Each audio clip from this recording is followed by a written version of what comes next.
Welcome to Seek Reality with your host, Roberta Grimes. Author and attorney Roberta Grimes will explore and illustrate how she, after an extraordinary experience of light in childhood, has discovered channels of communication to the afterlife and how these implications have an effect on our everyday lives. Please welcome the host of Seek Reality, Roberta Grimes. Welcome to Seek Reality with Roberta Grimes. Joyous conversations about what the afterlife evidence and modern science combine to tell us is true about our one reality. You have nothing to fear. You are eternal and you are perfectly loved. Knowing the truth changes everything. Now, here's Roberta. My dear friends, welcome to Seek Reality. I'm Roberta Grimes, and I am thrilled that you're with us today. As I think many of you are coming to understand, there was a golden century of afterlife communication. It began in about 1840. It ended about 1940. And many of these messages came through deep trance, direct voice, and other kinds of physical mediums in southern England and in the eastern United States. And one reason why I am so certain about the afterlife that I would stake my life on, literally stake my life on it, pun intended, is that all these messages received on two continents over 100 years of time from so many different people, talking to so many different people, all agree perfectly about the basics, where the communicators are, what life is like there, what they're doing, all sorts of minute details. All these correspondences would be impossible if it were not real. And actually, I've never seen a communication received during that period that wasn't consistent with what most of them tell us. That is just statistically impossible if it's not real. It is real. And so people were able to tell back then, as we cannot now tell, that in fact the afterlife is real.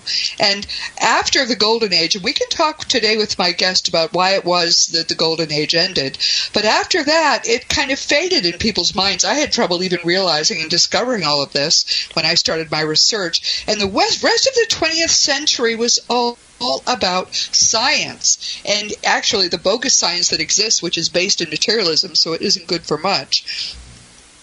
And the precise conditions that had made such a flowering possible had faded, so there was no way really to get it back. Few people today are even aware that for one brief, shining moment, there really was a kind of Camelot of afterlife communications, a time when mediums were not just reading the minds of people we used to think were dead, but communicators themselves would take over the mediums' bodies in various ways and give us the truth in no uncertain terms. We're fortunate that there are people now who are working to preserve the records that detail all the good work of the best mediums of that long ago Golden Age. And one of the best of these researchers is N. Riley Heagerty. He's back with us today for the second time.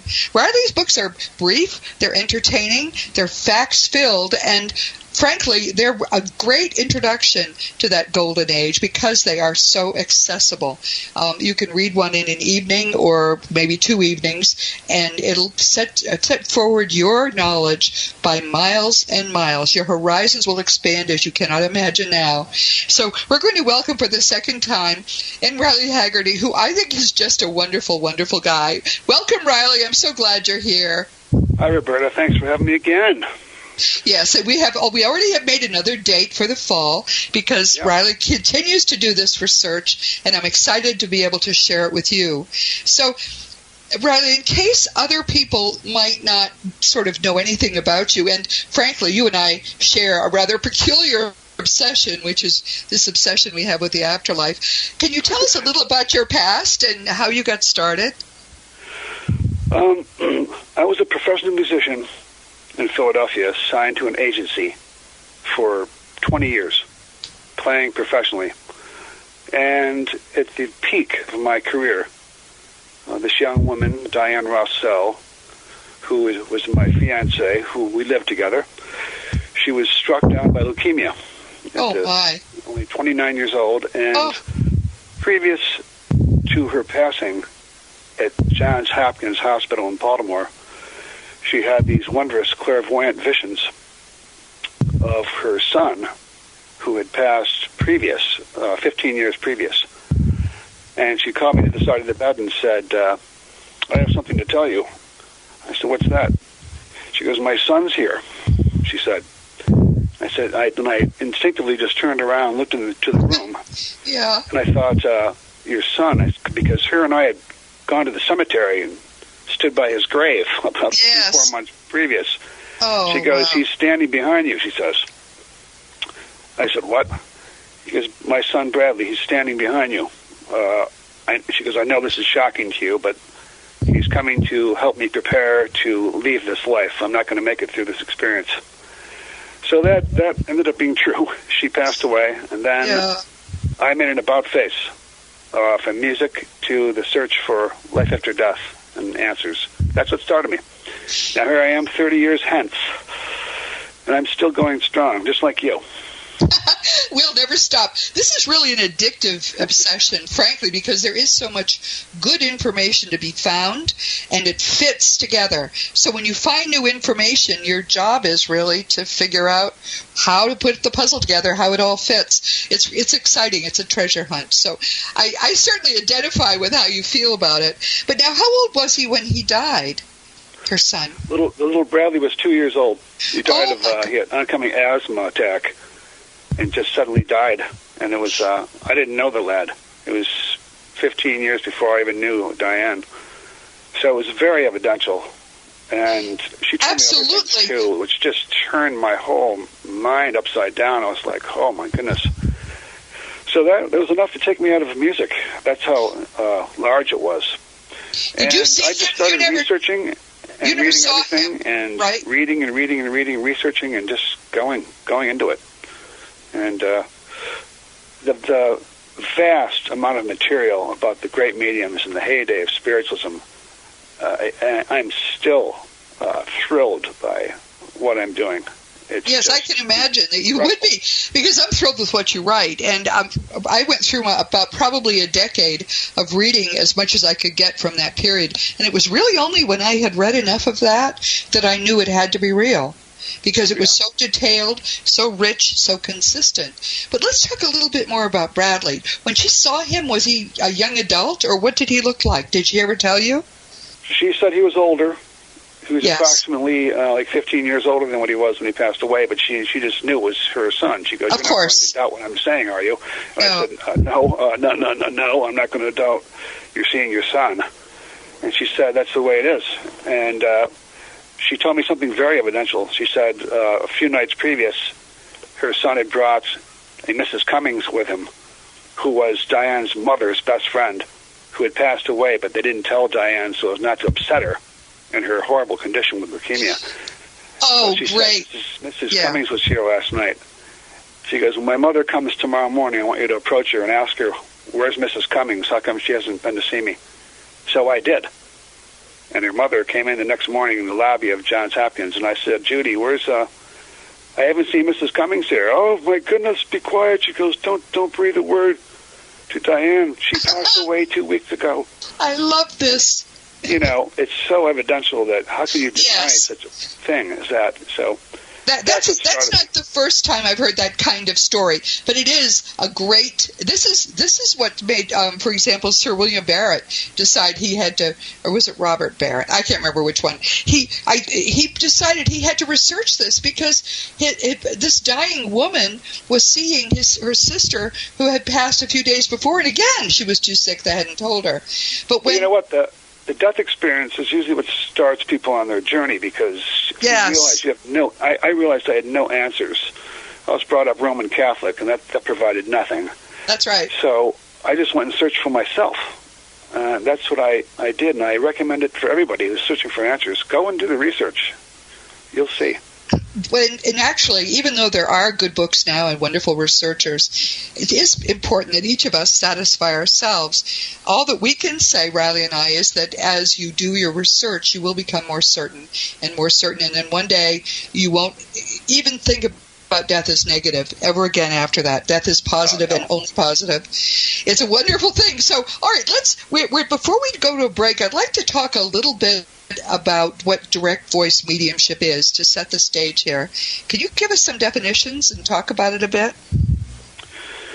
Direct voice is considered by many of the great researchers as the highest and most evidential form of mediumship. isolated in space apart from the medium, spirit voices manifest. So you would say literally out of thin air, which is incredible. Right. Now, direct voice as such, in spiritualist terms, implies that the use of a megaphone or a light metal trumpet, which is like a megaphone the spirits use to amplify their voices. Whereas independent voice is precisely that. Like in my first book, The French Revelation, independent voice was with Emily French as medium. The voices just spoke right out of the thin air in a darkened room. In the case of, like the medium we'll be talking about later, Mrs. Blake, she used a trumpet. So the trumpet acts as a megaphone, and in the case of Mrs. Blake, her seances were done in the full light. So her trumpet was a small, 2.5-foot long tube, light metal tube. So the spirits would employ the darkness, the middle section of the trumpet was distended a little bit. So the spirits used that darkness to manifest their voice. I know this probably sounds confusing to a lot of people, but well, we're going to come back and talk about it because everything you're saying is important and significant and consistent with what everybody else says. But one of the things I loved about this book, and did I say, I can't remember whether I said the book's title. Let me just say it again because I think it's, well, you tell us the title of your book so people will understand what to look for. It's called The Direct Voice, The Mediumship of Elizabeth Blake. It's just great, and it's quick too. I mean, it's very evidential in terms of being consistent with what everybody else says, and she was really kind of remarkable. Now, we're talking about the trumpet, which, frankly, is a feature of many seances that are held with all kinds of physical mediums. One of the things that seems to unite physical mediums is ectoplasm. And one of the things I enjoy about your book is you actually quote the dead on explaining what it is and where it comes from and how it works in the trumpet. I had never seen that done before. Very interesting. So tell us a little about that. The ectoplasm or the trumpet? Well, the whole thing. Because basically, the trumpet provides it amplifies the voice, as you can imagine. Everyone, that's how a trumpet works in real life. I mean, people speak through a megaphone. I'll explain exactly what the spirits said, and this was done during an independent voice seance. The voice is talking right out of the air. So the spirit chemist came through and said, "From the medium and those present, a chemist in the spirit world withdraws certain ingredients which, for want of a better name, is called ectoplasm. To this, the chemist adds ingredients of his own making. When they are mixed together, a substance is formed which enables the chemist to materialize his hands. He then, with his materialized hands, constructs a mask resembling the mouth and tongue. The spirit, wishing to speak, places his face into the mask and finds it clings to him. It gathers round his mouth, tongue, and throat. At first, difficulty is experienced in moving the heavier material, but by practice this becomes easy. The etheric organs have once again become clothed in matter, resembling physical matter, and by the passage of air through them, your atmosphere can be vibrated, and you hear his voice." And that is extraordinary. Everyone, that is the best explanation I have ever seen. In fact, the most complete. A lot of things I learned in your book were things like that the spirits were explaining to us. But all by itself, that's worth the price of the book. That's amazing. Here's another one. It's a little explanation. Another spirit said, "There are in our group 7 people, all spirits now, all expert in the handling of the electric and magnetic forces. And when you and the psychic, in this case Mrs. French, meet, the vital force that emanates from her personality is gathered up. We also take emanations, substances, from you and the others with you, while we contribute to the mass a certain spirit force. Now, that force, which we gather and distribute, is just as material as any substance that you would gather for any purpose. It is simply higher in vibration. We clothe the organs of respiration of the spirit who is to speak, so that his voice will sound in your atmosphere. And when this condition is brought about, it is just as natural for a spirit as it is for you. You then have